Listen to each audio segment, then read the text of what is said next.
일본이 고개를 숙였습니다. 인정합니다. 100년 기술 종주국의 자존심이 두 글자로 무너진 순간이었습니다. 중국은 더 처참했습니다.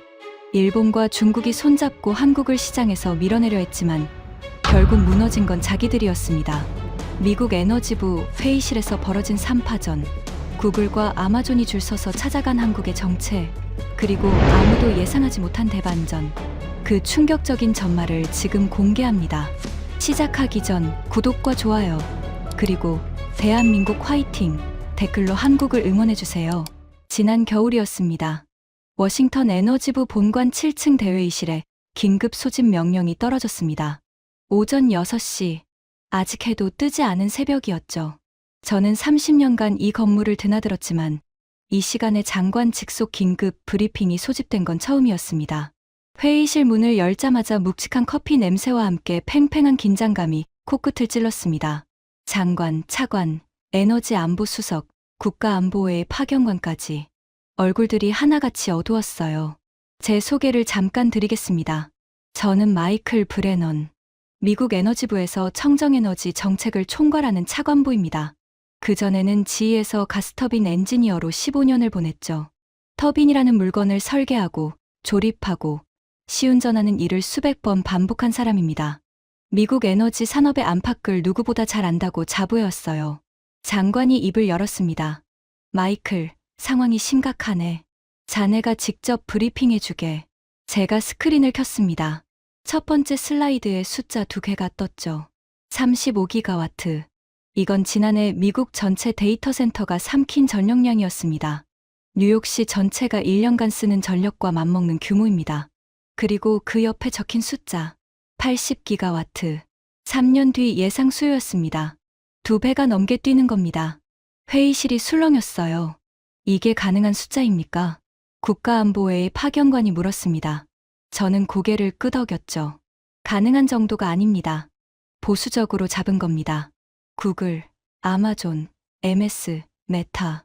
이 4개의 빅테크 기업이 올해에만 AI 데이터 센터에 쏟아붓겠다고 발표한 투자액이 2천억 달러를 넘깁니다. 데이터 센터 하나가 중소도시 전체의 전력을 꿀꺽 삼키는데 이런 괴물시설이 미국 전역에 수십 개씩 들어서고 있었어요. 문제는 여기서 끝이 아니었습니다. 이 빅테크 기업들이 하나같이 탄소 중립 공약을 걸어놨거든요. 석탄 발전, 안 됩니다. 천연가스, 탄소가 나오니까 역시 안 돼요. 태양광으로 커버하면 되지 않습니까? 누군가 물었습니다. 저는 슬라이드를 넘겼죠. 밤에는 태양이 없습니다. AI 서버는 1년 365일, 하루 24시간 쉴 새 없이 돌아갑니다.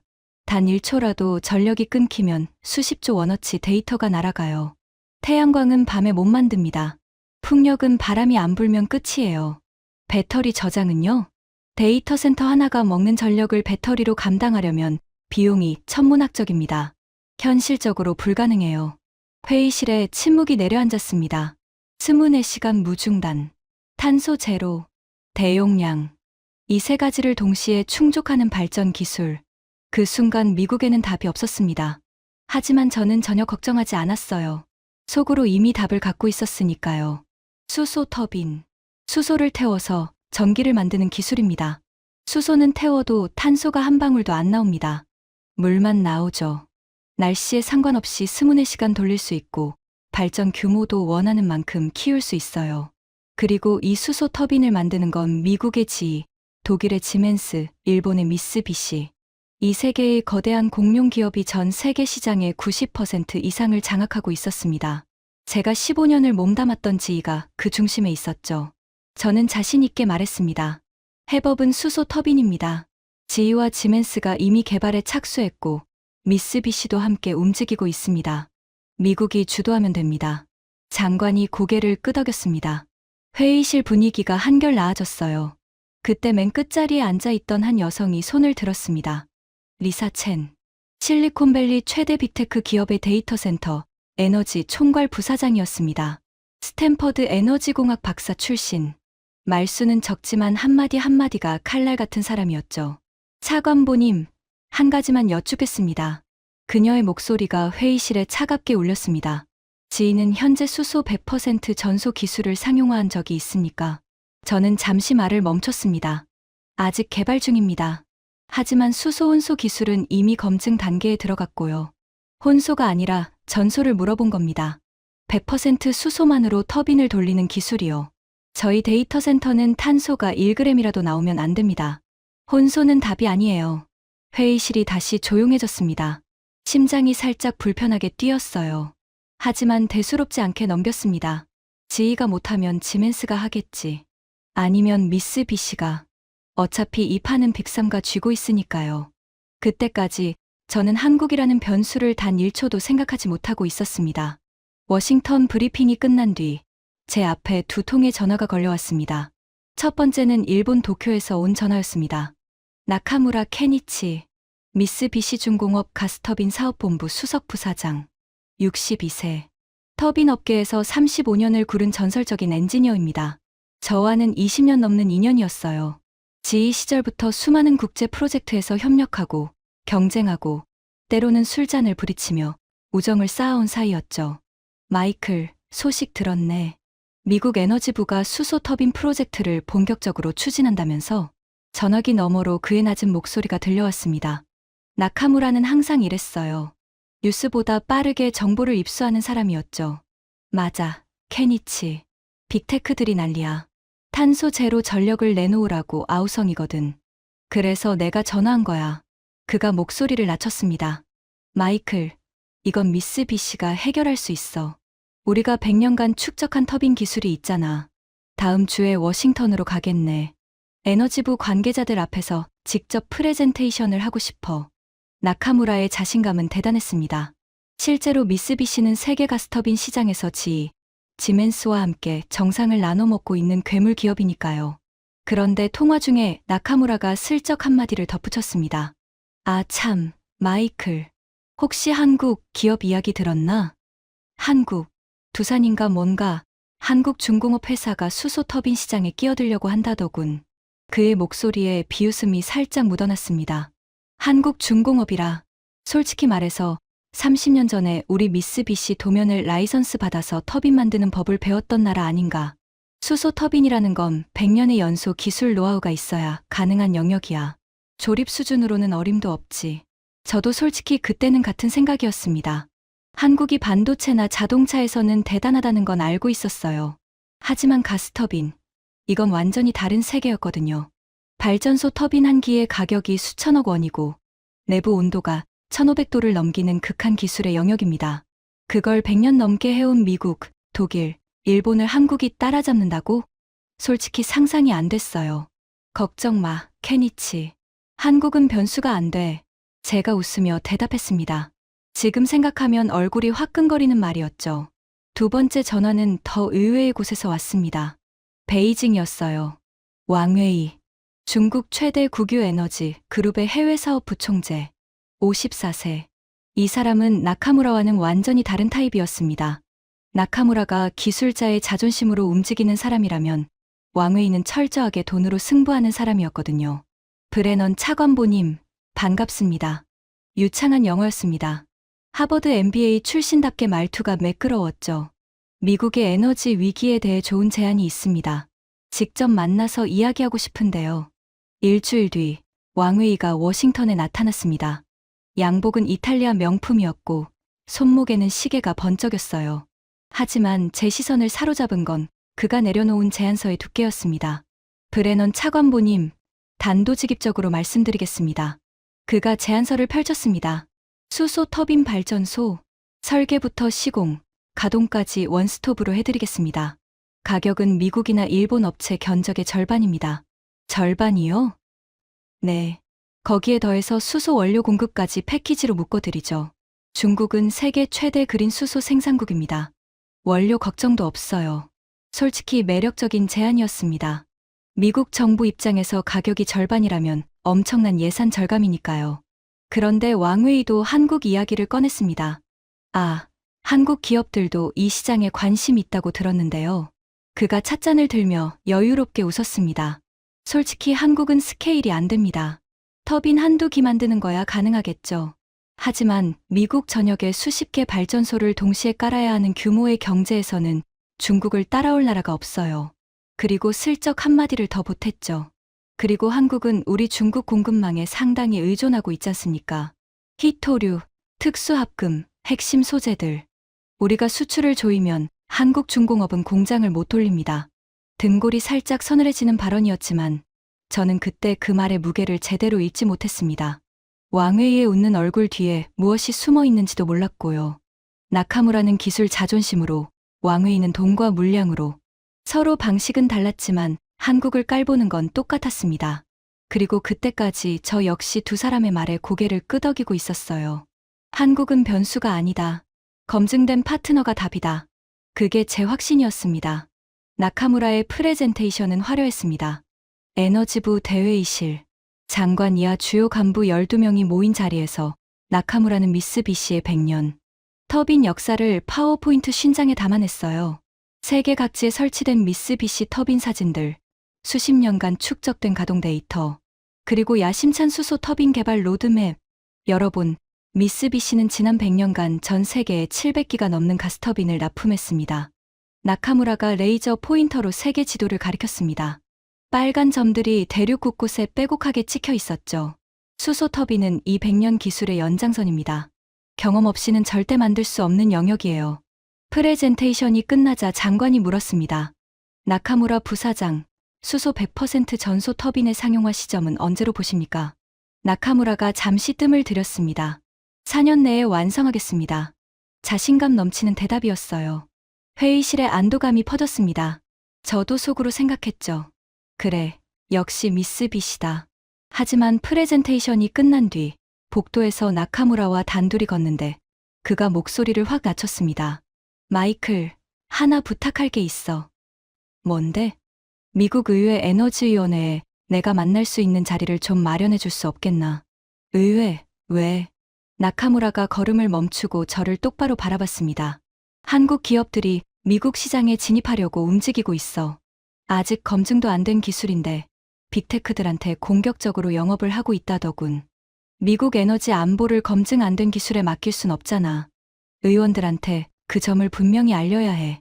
저는 잠시 생각했습니다. 나카무라의 말도 일리가 있었어요. 미국 데이터 센터 전력을 검증 안 된 기술에 맡겼다가 사고라도 나면 국가 재앙이니까요. 알겠어. 알아볼게. 그때는 나카무라가 순수하게 미국의 에너지 안보를 걱정한다고 생각했습니다. 그의 웃는 얼굴 뒤에 어떤 계산이 숨어 있는지 전혀 몰랐죠. 그로부터 열흘 뒤였습니다. 카메라 앞에서 연신 이마에 땀을 닦았죠. 차관보님, 이거 좀 보셔야 합니다. 그가 태블릿을 내밀었어요. CES 현장 보고서였습니다. 세계 최대 IT 전시회. 삼성, LG, 소니가 줄지어선 그 화려한 행사장에서 벌어진 일이었죠. 이게 뭐야? CES 웨스트홀에 한국중공업 회사가 부스를 냈는데요. 거기에 빅테크 기업 관계자들이 줄을 서서 상담을 요청하고 있다는 겁니다. 저는 고개를 갸웃했습니다. 중공업 회사, CES에 두산 에너빌리티라는 한국 기업입니다. 가스터빈 만드는 회사예요. 발전소 엔진 회사가 IT 전시회에 왜 나와? 그게요. 부스 한가운데에 380MW급 가스터빈 실물 모형을 전시해놨는데 구글, 아마존, MS 관계자들이 줄을 서서 상담을 받고 있답니다. 심장이 한 박자 멈추는 느낌이었습니다. 380MW. 이 숫자가 뭘 의미하는지 저는 너무나 잘 알고 있었거든요. 대도시 하나를 통째로 밝힐 수 있는 규모의 엄청난 괴물 엔진입니다.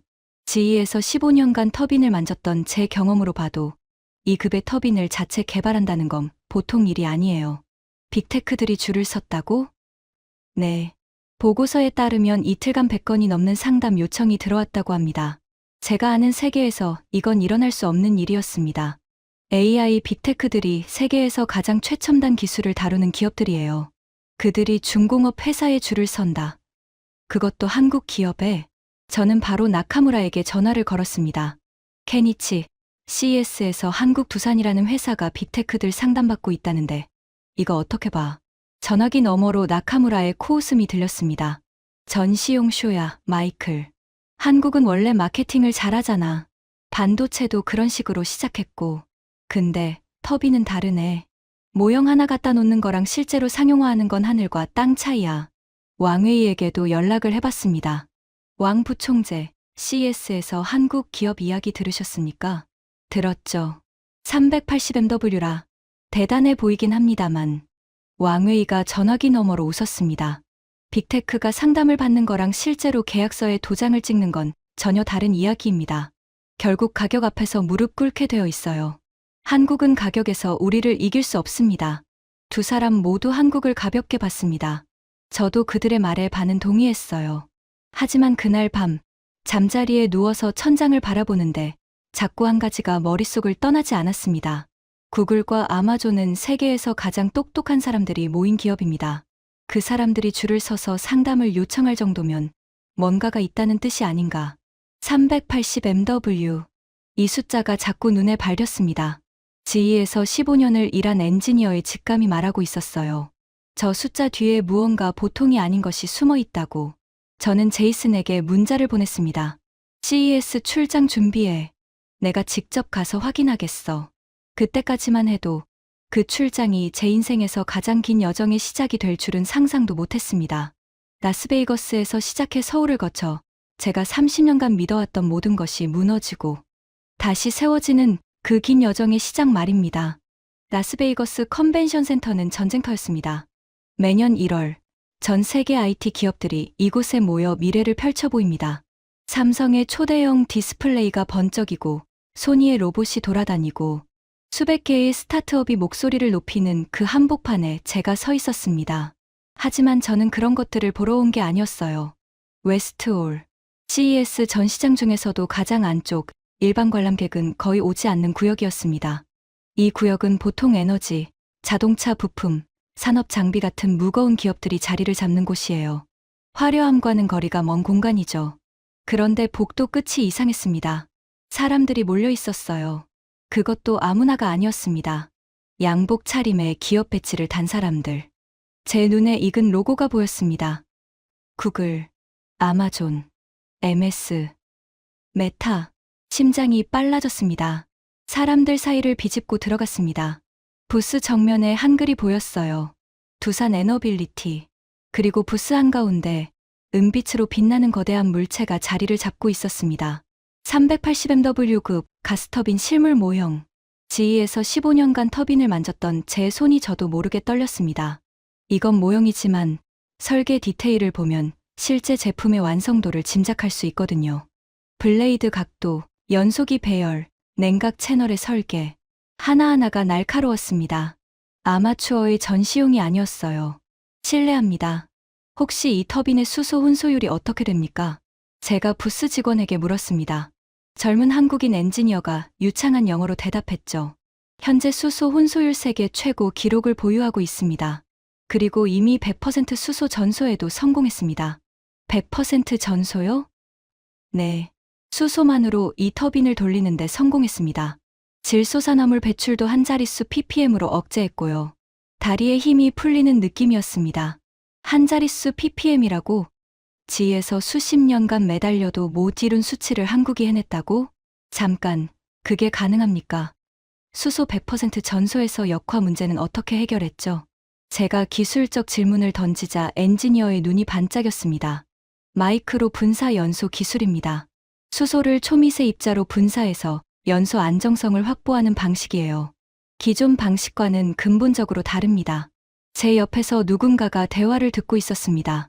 돌아보니 구글 배지를 단 중년 여성이었어요. 리사 첸이 아닌 다른 사람이었지만 구글 데이터 센터 인프라팀 소속이라고 자기소개를 했습니다. 저희는 어제부터 여기 있습니다. 벌써 세 번째 미팅이에요. 세 번째요? 네. 저희 데이터 센터에 필요한 건 세 가지입니다. 24시간 무중단, 탄소 제로, 그리고 대용량. 이 세 가지를 동시에 해결할 수 있는 솔루션이 현재 시장에 거의 없어요. 그런데 여기 와서 보니까 있더라고요. 그녀가 두산 부스를 가리켰습니다. 저는 슬쩍 주변을 둘러봤습니다. 중국관이 건너편에 있었어요. 왕웨이의 회사 이름이 거대한 간판에 빛나고 있었죠. 부스 면적은 두산의 3배는 됐습니다.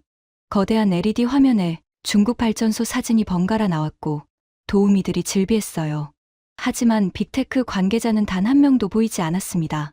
화려하지만 텅 빈 중국관, 소박하지만 줄을 선 한국관. 그 대비가 묘하게 가슴을 울렸습니다. 부스를 나서려는데 시야, 구석에 낯익은 뒷모습이 보였습니다. 나카무라였어요. 미쓰비시 부스도 2홀에 있었거든요. 나카무라는 두산 부스 쪽을 바라보고 있었는데 그의 표정이 평소와 달랐습니다. 입술이 굳어 있었어요. 여유롭던 미소가 사라져 있었죠. 우리 눈이 마주쳤습니다. 나카무라가 억지 웃음을 지었습니다. 마이클, 와 있었나? 재미있는 구경거리가 많지? 케니치, 저 터빈 봤어. 380mW의 수소 전소까지 성공했다는데. 나카무라가 손을 내저었습니다. 전시장에서 하는 말을 다 믿으면 안 돼. 실험실에서 성공하는 거랑 실제 발전소에서 10년간 안정적으로 가동하는 건 전혀 다른 문제야. 100년의 노하우가 필요한 영역이라니까. 하지만 그의 목소리가 평소보다 약간 높았습니다. 지 15년, 에너지부 15년. 30년간 사람을 읽어온 제 귀에는 그 미세한 떨림이 잡혔어요.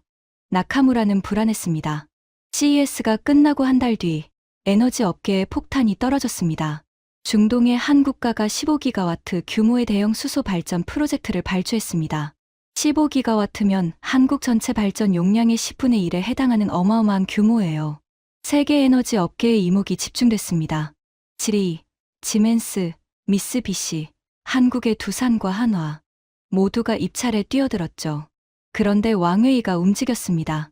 중국 국유 에너지 그룹이 제출한 입찰 가격을 보고 저는 커피를 쏟을 뻔했습니다.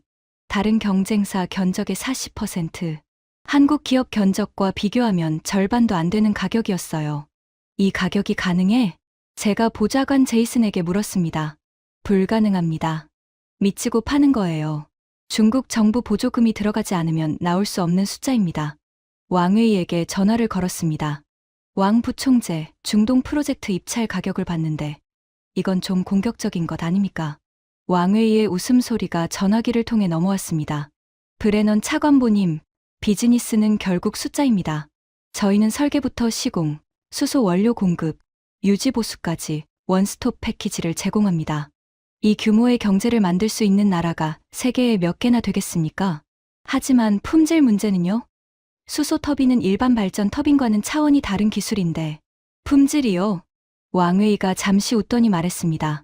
차관보님, 20년 전에도 같은 이야기를 들었습니다. 중국 고속철도가 처음 나왔을 때 전 세계가 의심했죠. 지금 중국 고속철도 총연장이 45,000km입니다. 세계 1위예요. 결과로 증명하면 됩니다. 자신감이 하늘을 찔렀습니다. 솔직히 왕웨이의 말이 아주 틀린 건 아니었어요. 중국은 실제로 여러 산업에서 물량과 속도로 세계를 놀라게 해왔으니까요. 하지만 진짜 문제는 그 다음이었습니다. 왕웨이가 나카무라를 만났다는 정보가 들어온 겁니다. 둘이 베이징에서 비밀리에 만찬을 했다는 거예요. 제이슨이 보고했습니다. 정보에 따르면 왕웨이가 나카무라에게 시장 분할을 제안한 것 같습니다. 미국과 유럽은 미쓰비시가, 중동과 아시아는 중국이 가져가는 구도로요. 한국은 배제입니다. 양쪽 다 한국을 시장에서 밀어내려는 겁니다. 등골이 서늘해졌습니다. 일본과 중국이 손을 잡다니 평소라면 상상도 못할 조합이었어요. 그 두 나라가 손을 잡을 정도로 한국을 견제하고 싶었다는 뜻이잖아요. 저는 속으로 물었습니다. 한국이 도대체 뭐길래? 하지만 그 의문은 곧 다른 폭탄에 묻혀버렸습니다. 왕웨이가 중동뿐 아니라 동남아시아까지 공세를 펼쳤거든요. 인도네시아, 베트남, 태국, 동남아 3개국의 수소운소 발전소 프로젝트를 한꺼번에 따냈습니다. 역시 파격적인 저가 전략이었죠. 에너지 업계가 술렁였습니다. 중국이 수소 터빈 시장까지 삼키려 한다. 그런 기사가 쏟아졌어요. 왕웨이가 언론 인터뷰에서 한 발언이 화제가 됐습니다. 수소 터빈 시장의 미래는 기술이 아니라 스케일입니다. 기술은 따라잡으면 되지만 스케일은 따라올 수 없습니다. 중국만이 할 수 있는 영역이죠. 그리고 슬쩍 한마디를 덧붙였어요. 한국 기업들, 기술력은 인정합니다. 하지만 그건 실험실 안에서의 이야기죠. 전 세계 수십 개 발전소를 동시에 건설하고 운영하는 건 다른 차원의 문제입니다. 그때까지 저는 왕웨이의 공세를 걱정 반, 감탄 반으로 지켜보고 있었습니다. 하지만 석 달 뒤 모든 것이 바뀌었습니다. 그날을 저는 영원히 잊지 못합니다. 새벽 4시에 휴대전화가 울렸습니다. 에너지부 비상 연락망이었어요. 잠결에 전화를 받자마자 보좌관 제이슨의 다급한 목소리가 들려왔습니다. 차관보님, 동남아에서 사고가 터졌습니다. 무슨 사고? 인도네시아 수소 혼소 발전소요. 왕웨이 쪽에서 지은 그 발전소입니다. 터빈 역화가 발생했습니다. 심장이 얼어붙었습니다. 역화. 수소 터빈에서 가장 두려운 단어입니다. 수소는 천연가스보다 연소 속도가 8배 빠릅니다. 제어를 잃으면 화염이 엔진 안쪽으로 역류하는데 이게 바로 역화예요. 1500도가 넘는 불꽃이 터빈 블레이드를 녹여버립니다. 피해의 규모는 터빈 3기 중 2기가 완파됐고 나머지 1기도 가동 중단입니다. 발전소 전체가 멈춰섰어요. 인명 피해는 다행히 사망자는 없지만 중상자 4명이 발생했습니다. 그리고 차관보님, 문제가 더 있습니다. 제이슨의 목소리가 한층 더 무거워졌습니다. 이 발전소가 인도네시아 수도권 산업단지에 전력을 공급하고 있었습니다. 지금 산업단지 전체가 정전이에요. 반도체 공장 3곳, 자동차 부품 공장 7곳이 가동을 멈췄습니다. 피해 추산액이 벌써 수천억 원을 넘기고 있어요. 손에서 휴대전화가 미끄러질 뻔했습니다. 아침에 에너지부로 출근하니 난리가 나 있었습니다. 세계 에너지 시장이 발칵 뒤집힌 거예요. 인도네시아 정부가 중국 에너지 그룹에 공식 항의서를 보냈고 베트남과 태국도 자국 내 중국산 발전소 안전 점검을 지시했습니다. 왕웨이가 긴급 기자회견을 열었습니다. 저는 실시간 중계를 봤어요. 이번 사고는 예상치 못한 기술적 변수에 의한 것입니다. 수소 연료의 특성상 일정 확률로 발생할 수 있는 현상이며 현재 원인을 정밀 분석 중입니다. 저는 화면을 보면서 이를 악물었습니다. 예상치 못한 기술적 변수라니. 역화 제어는 수소 터빈의 가장 기본적인 안전 요구사항입니다. 그걸 못 잡았다는 건 기본이 안 돼 있다는 뜻이에요. 왕웨이의 얼굴에서 평소의 여유가 완전히 사라져 있었습니다. 카메라 앞에서 연신 이마에 땀을 닦았죠. 오후에 긴급 화상회의가 소집됐습니다. 에너지부 간부들과 빅테크 측 리사 첸이 함께 참석한 자리였어요. 리사 첸이 먼저 입을 열었습니다. 차관보님, 단도직입적으로 말씀드리겠습니다. 그녀의 목소리가 평소보다 차가웠습니다. 이번 사고로 중국 수소 터빈 옵션은 저희 테이블에서 완전히 빠졌습니다. 그렇게 단정할 수 있습니까? 한 번의 사고로. 한 번이면 충분합니다. 저희 데이터 센터가 1시간만 멈춰도 피해액이 수조 원입니다. 3개월 정전이라니요. 이건 가격의 문제가 아니에요. 신뢰의 문제입니다. 리사 첸이 태블릿을 들어 올렸습니다. 지금 저희 CEO를 포함해서 빅테크 4개사 에너지 책임자들이 공동 성명을 준비하고 있습니다. 핵심 메시지는 하나예요. 가격이 아니라 기술적 신뢰성이 파트너 선정의 유일한 기준이라는 겁니다. 회의실이 조용해졌습니다. 리사 첸의 한마디가 판을 완전히 뒤집은 거예요. 저는 그날 밤 사무실에 혼자 앉아서 생각했습니다. 왕웨이의 가격이면 다 된다가 무너졌습니다. 하지만 그렇다고 나카무라의 미쓰비시가 답일까? 나카무라는 4년 내 상용화를 약속했지만 아직 수소 100% 전소 기술을 완성했다는 보고가 없어요. 그런데 한국은 이미 해냈다고 했습니다. CES에서 그 엔지니어가 말했죠. 100% 수소 전소 성공. 역화 제로. 한 자릿수 ppm. 정말일까? 저는 제이슨에게 전화를 걸었습니다. 한국 출장을 잡아줘. 현장을 직접 봐야겠어. 인천공항에 내리자마자 공기가 달랐습니다. 11월에 한국은 쌀쌀했지만 공항을 빠져나오는 순간 묘한 활력이 느껴졌어요. 고속도로 위를 달리면서 바라본 한국의 풍경은 제가 아버지에게 들었던 이야기와는 완전히 달랐습니다. 제 아버지, 제임스 브레너는 한국전쟁 참전 용사였습니다. 그 이야기는 나중에 하겠습니다. 지금은 제 앞에 놓인 현실이 더 급했으니까요. 충남 대산, 한국 서해안에 위치한 화학산업단지. 바닷바람이 세차게 불어오는 이 해안가에 제가 두 눈으로 확인해야 할 것이 있었습니다. 발전소 정문에서 한 남자가 저를 기다리고 있었습니다. 박정우, 45세. 한국 수소 터빈 프로젝트의 핵심 엔지니어였습니다. 첫인상은 조용했어요. 키가 크지도 작지도 않았고 표정에 군더더기가 없었습니다. 악수하는 손에 굳은 살이 잡혀 있었죠. 현장에서 직접 손을 쓰는 사람이라는 걸 단번에 알 수 있었습니다. 브레넌 차관보님, 먼 길 오셨습니다. 박 엔지니어, 단도직입적으로 부탁드리겠습니다. 저는 세일즈 프레젠테이션을 보러 온 게 아닙니다. 기술을 보러 왔어요. 박정우가 고개를 끄덕였습니다. 미소도 없고 긴장도 없었어요. 그냥 담담했습니다. 알겠습니다. 바로 현장으로 가시죠. 발전소 내부로 들어가자 묵직한 진동이 발바닥을 통해 올라왔습니다. 터빈이 돌아가고 있다는 뜻이에요. 공기에서 미세한 열기가 느껴졌고 어딘가에서 기계가 규칙적으로 숨쉬는 소리가 들렸습니다. 제어실에 도착했습니다. 대형 모니터 수십 개가 벽면을 빼곡하게 채우고 있었죠.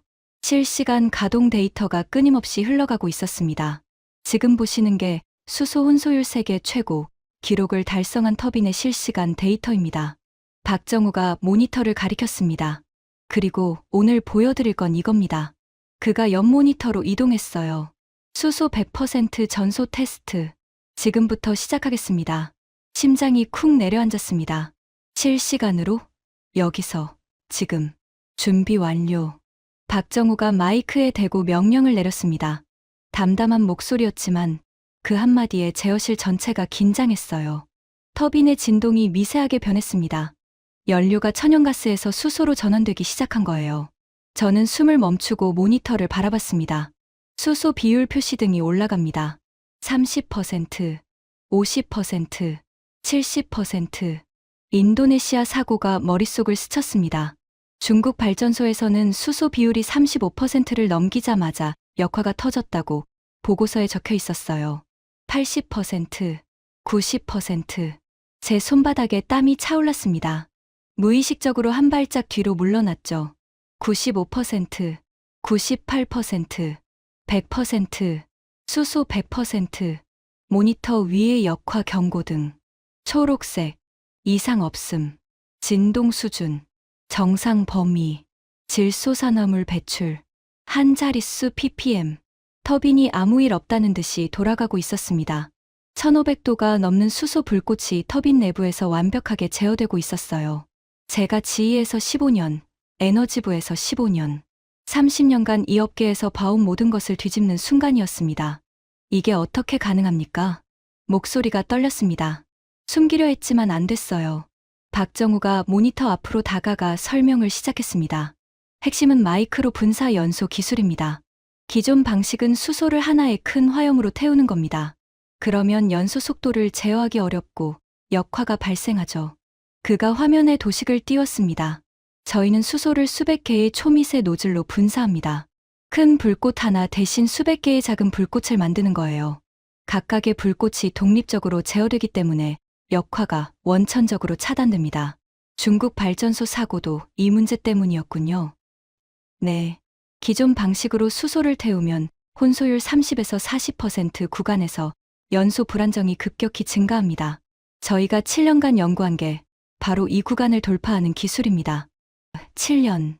저는 그 숫자에 멈칫했습니다. CES의 화려한 부스 뒤에 7년이라는 시간이 숨어 있었던 거예요. 한 가지 더 보여드릴 게 있습니다. 박정우가 저를 발전소 옆 건물로 안내했습니다. 한화 임팩트의 레트로핏 시연 현장이었어요. 이건 기존에 가동 중이던 LNG 발전소의 터빈입니다. 건물, 전선, 냉각 시스템, 모든 인프라를 그대로 두고 심장인 터빈 엔진만 수소 대응형으로 교체하는 겁니다. 전부 다시 짓는 게 아니라 엔진만 바꾼다고요? 네. 새 발전소를 짓는데 보통 4조에서 5조 원이 듭니다. 기간도 5년 이상 걸리죠. 레트로핏은 비용의 10분의 1 기간은 4분의 1로 줄일 수 있습니다.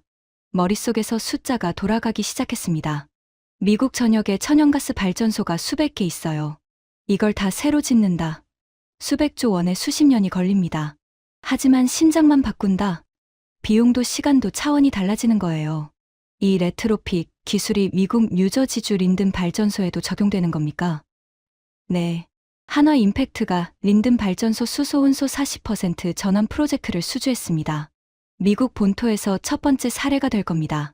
미국 본토에서 한국 기술이 미국 발전소의 심장을 바꾼다. 그 무게를 가슴으로 느끼는데 제이슨이 급하게 뛰어왔습니다.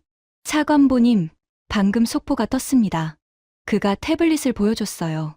유럽 최대 전력 기업 유니퍼가 네덜란드 마르넘 발전소의 수소 전환 파트너로 한화 임팩트를 선정했다는 뉴스였습니다. 유니퍼라면 지멘스랑 미쓰비시의 최대 고객 아닌가? 맞습니다. 30년 넘게 지멘스 터빈을 써왔던 곳인데 수소 전환은 한국을 선택한 겁니다. 다리가 후들거렸습니다. 유럽까지, 유럽의 심장부까지 한국 기술이 들어갔다. 박정우가 옆에서 조용히 서 있었습니다. 승리의 미소도 자랑도 없었어요. 그냥 묵묵히 모니터를 바라보고 있었죠. 박 엔지니어, 유니퍼 소식은 알고 계셨습니까? 네. 어떤 기분이십니까? 박정우가 잠시 생각하더니 대답했습니다. 아직 갈 길이 멉니다. 그 담담한 한마디가 오히려 가슴을 쳤습니다. 7년을 묵묵히 연구한 사람의 무게가 느껴졌거든요. 한국을 떠나는 비행기 안에서 저는 창밖을 바라보며 생각했습니다. 나카무라의 100년 노하우, 왕웨이의 스케일의 경제, 그리고 박정우의 7년간의 묵묵한 연구. 이 세 가지 중 어떤 것이 진짜인지 답은 이미 나와 있었어요. 한국에서 돌아온 지 2주 뒤 나카무라에게서 전화가 왔습니다. 마이클, 한국에 다녀왔다면서? 목소리가 날카로웠습니다. 예전의 여유는 온데간데 없었어요. 맞아, 케니치. 대삼 발전소를 직접 봤어. 그래서 어떻던가? 저는 잠시 말을 고르다가 솔직하게 대답했습니다. 인상적이었어. 전화기 너머로 나카무라가 숨을 들이쉬는 소리가 들렸습니다. 마이클, 한 가지 말해두겠네. 실험실에서 시연하는 것과 실제 상용 발전소에서 10년간 안정적으로 가동하는 건 전혀 다른 세계야. 한국은 아직 그 단계에 이르지 못했어. 미쓰비시에는 100년의 필드 데이터가 있다네. 그런데 케니치, 미쓰비시의 수소 100% 전소 기술은 지금 어디까지 와 있어? 침묵이 이어졌습니다. 3초, 5초, 7초, 개발 중이야. 짧은 대답이었습니다. 더 이상의 설명은 없었어요. 그 침묵이 모든 것을 말해주고 있었습니다. 그런데 더 큰 폭탄이 터졌습니다. 미국 에너지 전문 매체에서 충격적인 기사가 나온 겁니다. 제목은 이랬어요. 일본 미쓰비시, 미국 의회의 한국 수소 터빈 기술 미검증 로비. 기사 내용은 이랬습니다. 나카무라가 미국 의회 에너지위원회 소속 의원 3명을 만나서 한국 수소 터빈 기술이 아직 검증되지 않았으며 미국 에너지 인프라에 적용하기엔 위험하다는 취지의 브리핑을 했다는 거예요. 그런데 기사에는 한 줄이 더 있었습니다. 해당 브리핑에서 미쓰비시 측은 자사의 수소, 전소 기술 개발이 당초 일정보다 2년 이상 지연되고 있다는 사실을 밝히지 않은 것으로 확인됐다. 손이 부들부들 떨렸습니다. 분노 때문이었어요. 나카무라가 저한테 부탁했던 그 의회 자리. 저는 순수하게 에너지 안보를 위한 것이라고 생각했습니다. 하지만 실제로는 자기네 기술이 뒤처지고 있으니까 한국을 깎아내려서 시간을 벌려는 공작이었던 거예요. 20년 우정이라고 생각했습니다. 가스터빈 업계의 동지라고 생각했어요. 하지만 그건 제 착각이었죠. 저는 바로 나카무라에게 전화를 걸었습니다. 케니치, 의회 로비건에 대해 설명해야 할 것 같은데. 마이클, 그건 오해야. 나는 단지 미국의 에너지 안보를 위해서 객관적인 정보를 제공한 것뿐이네. 미쓰비시 수소 전소 기술이 2년 넘게 지연되고 있다는 건 왜 말 안 했어? 나카무라가 말을 잇지 못했습니다. 케니치, 솔직해지자. 미쓰비시가 못하고 있으니까 한국을 깎아내린 거 아닌가? 그건 아니야, 마이클. 한국 기술이 미검증인 건 사실이잖아. 나는 2주 전에 대삼 발전소에서 직접 봤어. 수소 100% 전소, 역화 제로, 질소산화물 한 자릿수 ppm. 내 눈으로 확인했다고. 긴 침묵이 흘렀습니다. 전화기 너머로 나카무라의 거친 숨소리만 들렸어요. 마이클, 30년 전에 한국 중공업은 우리 미쓰비시 도면을 받아서 터빈 만드는 법을 배웠네. 그게 불과 30년 전이야. 30년 만에 우리를 넘어서겠다고? 30년이면 충분한 시간 아닌가? 나카무라가 전화를 끊었습니다. 하지만 이야기는 거기서 끝이 아니었어요. 중국 인도네시아 발전소 사고 수습이 장기화되면서 왕웨이의 입지가 급속히 좁아지고 있었습니다. 베트남과 태국이 중국산 발전소 신규 발주를 보류했고 중동 프로젝트도 재검토에 들어갔어요. 궁지에 몰린 왕웨이가 나카무라에게 손을 내밀었습니다. 나카무라 부사장, 제안이 있습니다. 미쓰비시의 기술로 저희가 제조합니다. 가격은 저희가 맞추고 품질은 미쓰비시가 보증하는 겁니다. 서로에게 이익 아닙니까? 이 정보는 에너지 업계 관계자를 통해 제 귀에 들어왔습니다. 나카무라의 반응도 함께요. 왕 부총재, 미쓰비시의 핵심 기술을 중국에 이전하는 건 불가능합니다. 왜요? 어차피 한국한테 시장 뺏기고 있으면서 자존심 챙기실 건 아니잖아요. 나카무라의 목소리가 얼어붙었다고 합니다. 우리를 중국과 같은 수준으로 비교하지 마십시오. 왕웨이가 비웃었습니다. 같은 수준. 나카무라 부사장, 지금 현실을 직시하세요. 미쓰비시 수소 전소 기술, 2년 넘게 지연이지 않습니까? 한국은 이미 해냈고요. 당신들이나 우리나 한국한테 지고 있는 건 마찬가지예요. 나카무라가 자리를 박차고 나갔다는 소문이 돌았습니다. 적끼리 물어뜯는 모습. 저는 그 소식을 듣고 묘한 감정을 느꼈습니다. 쾌감이라고 하기엔 좀 복잡했고, 안도라고 하기엔 아직 이른 시점이었지만, 한 가지는 분명했어요. 한국을 깔보며 손잡았던 두 빌런의 동맹이 완전히 무너졌다는 겁니다. 일본은 기술 자존심 때문에 중국의 손을 거절했고, 중국은 품질 실패로 신뢰를 잃었습니다. 둘 다 한국을 끌어내리려 했지만 결국 무너진 건 자기들이었어요. 그리고 저는 이제 결심해야 했습니다. 미국 에너지부 차관보로서 미국의 에너지 미래를 어디에 걸 것인가? 답은 이미 가슴속에 있었습니다. 하지만 공식적으로 결론을 내려면 마지막 절차가 남아 있었죠. 최종 평가 회의. 이 판을 끝낼 마지막 무대가 다가오고 있었습니다. 워싱턴 에너지부 본관 7층. 이 이야기가 시작된 바로 그 대회의실이었습니다. 하지만 분위기는 몇 달 전과 완전히 달랐어요. 그때는 위기감 속에서 답을 찾아 헤매는 자리였지만 오늘은 답을 확정하는 자리였습니다. 미국 AI 데이터 센터의 에너지 미래를 결정할 최종 파트너 선정회의. 아침 8시. 회의실 양쪽 벽면에 3개의 국기가 나란히 걸려 있었습니다. 일본, 중국, 한국. 장관이 직접 참석했고 리사 첸을 포함한 빅테크 4개사 에너지 책임자들도 화상으로 연결되어 있었어요. 국가안보의 파견관, 의회 에너지위원회 옵저버까지. 이 자리에 무게가 어깨를 눌렀습니다. 첫 번째 프레젠테이션은 중국이었습니다. 왕웨이가 화면에 나타났어요. 예전에 이탈리아 명품 양복 대신 검은 정장을 입고 있었습니다. 얼굴이 눈에 띄게 수척해져 있었죠. 존경하는 에너지부 관계자 여러분. 왕웨이의 목소리는 여전히 또렷했지만 예전의 여유는 사라져 있었습니다. 인도네시아 사고에 대해 먼저 사과드립니다. 저희는 이번 사태를 깊이 반성하고 있으며 원인 분석과 재발 방지 대책을 완료했습니다. 그가 슬라이드를 넘겼습니다. 개선된 안전 시스템, 강화된 품질 관리 체계, 그리고 새로운 가격 제한. 기존 견적에서 추가 15%를 인하하겠습니다. 총 비용으로 보면 다른 경쟁사의 3분의 1 수준입니다. 그리고 사고 배상 보험까지 포함해서. 그때 리사 첸이 끼어들었습니다. 왕 부총재님, 한 가지만 확인하겠습니다. 그녀가 태블릿에서 문서 하나를 꺼냈어요. 인도네시아 발전소 사고 최종 보고서입니다. 역화 발생 원인이 연소기 설계 결함으로 확인됐고 동일한 설계가 베트남과 태국 발전소에도 적용되어 있습니다.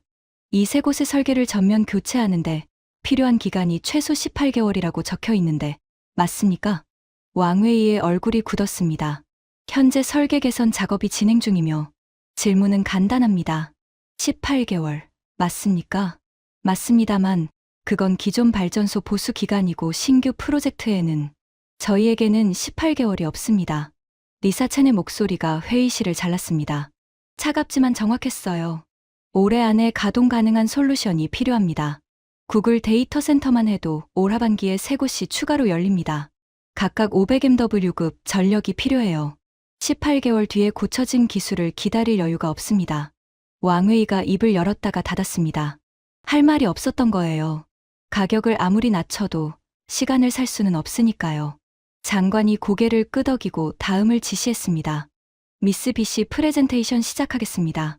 나카무라가 화면에 나타났습니다. 양복은 깔끔했지만 눈 밑에 짙은 그림자가 져 있었어요. 이 몇 달간 잠을 제대로 못 잔 게 보였습니다. 여러분, 미쓰비시는 100년간 전 세계에 가스터빈을 납품해왔습니다. 700기가 넘는 터빈이 지금 이 순간에도 돌아가고 있습니다. 같은 오프닝이었습니다.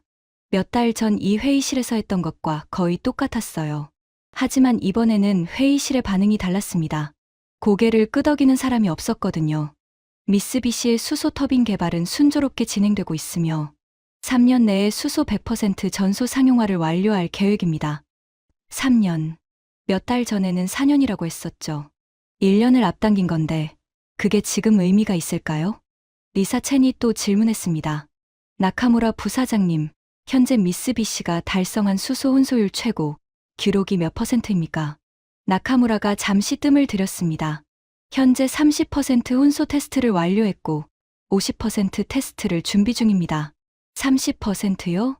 리사 첸의 눈썹이 올라갔습니다. 한국 두산 에너빌리티는 이미 100% 전소에 성공했고 혼소율 세계 최고 기록도 보유하고 있습니다. 미쓰비시는 현재 30%인데 3년 안에 100%까지 도달할 수 있다는 근거가 무엇입니까? 회의실에 무거운 침묵이 내려앉았습니다. 나카무라의 손이 미세하게 떨리는 게 화면으로도 보였어요. 미쓰비시에는 100년의 기술 축적이 있습니다. 30%에서 100%로 가는 길은 경험이 있는 자만이. 부사장님. 리사 첸이 말을 끊었습니다. 저는 100년의 역사를 묻는 게 아닙니다. 지금 당장 돌아가는 기술이 있느냐를 묻고 있습니다. 나카무라가 입술을 깨물었습니다. 저는 20년 넘게 이 사람을 알고 지냈지만 이런 표정은 처음이었어요. 자존심과 현실 사이에서 무너지고 있는 얼굴이었습니다. 그리고 마지막, 한국 차례였습니다. 화면에 익숙한 얼굴이 나타났습니다. 박정우. 한국에서 만났던 그 조용한 엔지니어였어요. 다른 프레젠터들과 달리 박정우는 인사말을 길게 하지 않았습니다. 브레넌 차관보님, 그리고 참석하신 모든 분들, 저는 말보다 데이터로 보여드리겠습니다. 그가 태블릿 하나를 들었습니다. 지금 보시는 화면은 충남대산 발전소의 실시간 가동 데이터입니다. 이 순간에도 이 터빈은 돌아가고 있습니다. 모니터에 숫자들이 흘러갔습니다. 수소 전소율 100%, 역화 발생 연건, 질소산화물 한 차리수 ppm, 연속 무고장 가동 2400시간 돌파, 2400시간, 100일이 넘는 시간 동안 단 한 번의 사고 없이 수소만으로 터빈을 돌리고 있다는 뜻이었습니다. 회의실이 술렁였어요. 의회 옵저버가 메모를 빠르게 적기 시작했습니다. 그리고 이것은 한화 임팩트의 레트로핏 프로젝트 현황입니다. 박정우가 슬라이드를 넘겼습니다. 미국 뉴저지주 린든 발전소, 수소온소 40% 전환 공사가 현재 진행 중이며 올해 안에 가동 예정입니다. 네덜란드 유니퍼 마르넘 발전소도 계약이 체결되었습니다. 추가로 말씀드리면 레트로핏 기술의 핵심은 이겁니다. 기존 발전소의 건물, 전선, 냉각 시스템을 그대로 유지한 채 터빈 엔진만 교체합니다. 신규 건설 대비 비용은 10분의 1 기간은 4분의 1입니다. 리사 첸이 몸을 앞으로 기울였습니다. 박 엔지니어, 확인하겠습니다. 올해 하반기에 구글 데이터 센터 3곳에 전력을 공급할 수 있는 타임라인이 가능합니까? 미국 내 기존 천연가스 발전소 중 적합한 시설을 선정하면 6개월 이내에 수소 혼소 전환이 가능합니다. 6개월이요? 네. 레트로핏이니까요. 새로 짓는 게 아니라 심장만 바꾸는 겁니다. 회의실의 공기가 바뀌었습니다. 제가 30년간 에너지 정책 현장에서 느껴본 수많은 순간들 중에서도 이 순간만큼 분위기가 선명하게 전환된 적은 없었어요. 장관이 저를 바라봤습니다. 마이클, 자네 의견은? 저는 자리에서 일어섰습니다. 30년간 믿어왔던 세계관이 무너지고 새로운 현실이 세워진 그 긴 여정의 끝에서 제가 내릴 수 있는 결론은 하나뿐이었어요. 장관님, 저는 지휘에서 15년간 가스터빈을 만들었고 에너지부에서 15년간 미국 에너지 정책을 총괄했습니다. 제 커리어의 전부가 미국과 유럽, 일본의 기술 위에 세워져 있었습니다. 회의실이 조용해졌습니다. 하지만 지금 이 순간, 미국 에너지의 미래를 위해 가장 현실적이고 가장 신뢰할 수 있는 파트너는 한국입니다. 나카무라의 화면을 봤습니다. 그의 얼굴이 하얗게 질려 있었어요. 수소 100% 전소 기술을 이미 완성했고 역화 제로를 증명했으며 레트로핏으로 기존 인프라를 활용할 수 있는 유일한 솔루션. 이건 100년의 역사도 세계 최저 가격도 줄 수 없는 것입니다. 지금 당장 작동하는 기술만이 줄 수 있는 겁니다. 한스 밀러가 화면에서 손을 들었습니다. 지멘스 에너지 아시아 태평양 총괄. 나카무라와 함께 한국을 과소평가했던 사람이었죠. 저도 한 말씀 드려도 되겠습니까? 장관이 고개를 끄덕였습니다. 지멘스도 인정합니다. 데이터가 말하고 있습니다. 한국이 게임을 바꿨어요. 저희는 이 현실을 받아들이고 앞으로 한국과의 기술 협력을 모색하겠습니다. 나카무라의 동맹이었던 한스가 먼저 손을 들었습니다. 그 순간 나카무라의 얼굴에서 마지막 빛이 사라졌어요. 장관이 나카무라를 바라봤습니다. 나카무라 부사장, 의견이 있으십니까? 긴 침묵이 흘렀습니다. 나카무라가 물컵을 들었습니다. 손이 떨리고 있었어요. 물을 한 모금 마시고 컵을 내려놓고 천천히 입을 열었습니다. 인정합니다. 두 글자였습니다. 하지만 그 두 글자에 100년의 자존심이 담겨 있었어요. 한국의 기술력을 인정합니다. 미쓰비시가 부족했습니다. 그가 고개를 숙였습니다. 화면 너머로 그의 어깨가 떨리는 게 보였어요. 회의실에 아무도 말이 없었습니다. 승리의 환호도 패배의 한탄도 없었어요. 그냥 하나의 시대가 끝나고 새로운 시대가 시작되는 그 무겁고 고요한 순간이었습니다. 왕웨이는 끝까지 한마디도 하지 않았습니다. 중국 측 화면이 조용히 꺼졌어요. 인정도, 축하도, 분노도 없이 그냥 사라졌습니다. 하지만 결과는 모두가 알고 있었죠. 장관이 자리에서 일어섰습니다. 미국 에너지부는 수소 터빈 전환 프로젝트의 1차 파트너로 한국을 선정합니다. 박정우의 화면을 봤습니다. 그의 표정은 변하지 않았어요. 환호도 주먹도 없었습니다. 그냥 조용히 고개를 한번 끄덕였을 뿐이에요. 하지만 저는 봤습니다. 그의 눈가가 살짝 젖어 있는 것을. 회의가 끝난 뒤 저는 사무실로 돌아가지 않았습니다. 택시를 타고 워싱턴 내셔널몰로 갔어요. 한국전쟁 참전용사 기념공원. 19명의 병사 동상이 빗속을 행군하는 모습을 형상화한 그곳에 저는 오래 서 있었습니다. 11월의 바람이 차가웠습니다. 하지만 저는 움직이지 않았어요. 아버지가 생각났거든요. 제임스 브레넌. 제 아버지는 1950년 20살의 나이로 한국에 갔습니다. 한국전쟁에 미 해병대 소속으로 참전한 거예요. 아버지는 그 전쟁에서 오른쪽 무릎에 파편을 맞아 평생 절뚝거리며 걸었습니다. 어릴 적에 제가 물었던 적이 있어요. 아빠, 한국은 어떤 나라였어? 아버지가 먼 곳을 바라보며 말했습니다. 마이클, 그 나라는 폐허였어. 건물이라는 건 거의 없었고 길에는 먼지와 피 냄새가 섞여 있었지. 겨울에는 영하 30도까지 떨어졌는데 한국 사람들은 그 추위 속에서도 무너진 벽돌을 다시 쌓고 있었어. 왜요? 모르겠어. 하지만 한 가지는 확실했어. 아버지가 제 어깨를 잡았습니다. 그 사람들은 절대 포기하지 않았어. 모든 걸 잃어도 다시 일어서는 사람들이었어. 나는 그게 무서웠어, 마이클. 적이 아니라 아군이어서 다행이라고 생각했지. 아버지는 10년 전에 돌아가셨습니다. 마지막까지 오른쪽 무릎을 절뚝거리면서도 한국 이야기를 할 때면 눈이 빛났어요. 기념공원의 병사 동상 앞에 서서 저는 생각했습니다. 아버지가 본 한국은 폐허였습니다.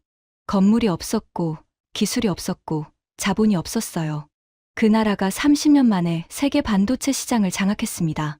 40년 만에 세계 자동차 시장의 한 축이 됐습니다. 50년 만에 세계 조선 시장을 석권했어요. 그리고 지금 세계 에너지의 심장을 만들고 있습니다. 수소라는 가장 가볍고 가장 위험한 원소를 길들여서 1500도의 불꽃을 완벽하게 제어하고 탄소 한 방울 없이 대도시 하나를 밝히는 심장. 100년간 미국과 독일과 일본만이 만들 수 있다고 여겨졌던 그 심장을 한국이 만들어낸 겁니다. 주머니에서 휴대전화를 꺼냈습니다. 박정우에게 전화를 걸었어요. 박 엔지니어, 마이클 브레넌입니다. 차관보님, 결과 들었습니다. 감사합니다. 아닙니다. 감사해야 할 사람은 저예요. 하나만 여쭤봐도 됩니까? 네. 7년간 연구하시면서 힘들 때는 어떻게 버티셨습니까? 세계 빅3가 100년간 장악해온 시장에 도전한다는 게 쉽지 않았을 텐데. 전화기 너머로 잠시 침묵이 흘렀습니다. 특별한 비결은 없었습니다. 박정우의 목소리가 조용히 들려왔어요. 저희는 그냥 묵묵히 만들었을 뿐입니다. 실패하면 원인을 찾고 다시 만들고 또 실패하면 또 원인을 찾고 그걸 7년간 반복했습니다. 그렇게 단순한 거였습니까? 네, 단순한 겁니다. 다만 그 단순한 걸 포기하지 않고 계속하는 게 어려웠을 뿐이죠. 전화를 끊고 저는 기념공원의 벤치에 한참 앉아 있었습니다. 아버지의 말이 다시 떠올랐어요. 그 사람들은 절대 포기하지 않았어. 70년 전 폐허에서 벽돌을 다시 쌓던 사람들. 그리고 오늘 7년간 묵묵히 터빈을 만든 사람들. 같은 나라, 같은 사람들이었습니다. 집으로 돌아오는 길에 차 안에서 라디오를 틀었습니다. 뉴스가 나왔어요. 미국 에너지부가 AI 데이터 센터 전력 공급을 위한 수소 터빈 프로젝트의 1차 파트너로 한국 기업을 선정했습니다. 업계에서는 이번 결정이 글로벌 에너지 시장의 패러다임 전환을 알리는 신호탄이 될 것으로 보고 있습니다. 패러다임 전환. 맞습니다. 하지만 저는 이걸 조금 다르게 표현하고 싶어요. 연료를 파는 나라는 자원을 팔 수 있을 뿐입니다. 하지만 그 자원을 전기로 바꾸는 심장을 만드는 나라는 세계 에너지의 미래를 줍니다. 100년간 미국이, 독일이, 일본이 그 심장을 만들어 왔습니다. 그런데 이제 한국이 그 심장을 만들고 있어요. 그것도 수소라는 완전히 새로운 연료로 뛰는 심장을. GE에서 15년, 에너지부에서 15년, 30년간 미국 에너지 산업의 중심에 서 있었던 제가 마지막에 배운 건 이겁니다. 기술의 왕좌는 영원하지 않습니다.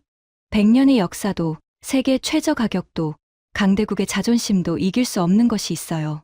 포기하지 않는 사람들, 묵묵히 만드는 사람들, 실패해도 다시 일어서는 사람들.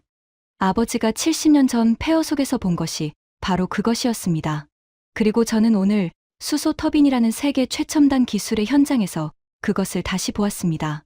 한국이라는 나라는 그런 나라입니다. 지금까지 미국 에너지부 차관보가 워싱턴에서 서울까지 경험한 충격적인 이야기였습니다. 대한민국의 기술이 세계를 바꾸고 있다는 사실을 더 많은 분들이 알 수 있도록 이 영상을 널리 공유해 주세요. 묵묵히 만드는 사람들이 결국 이깁니다. 구독과 좋아요도 부탁드립니다. 지금까지 감동테라였습니다. 감사합니다.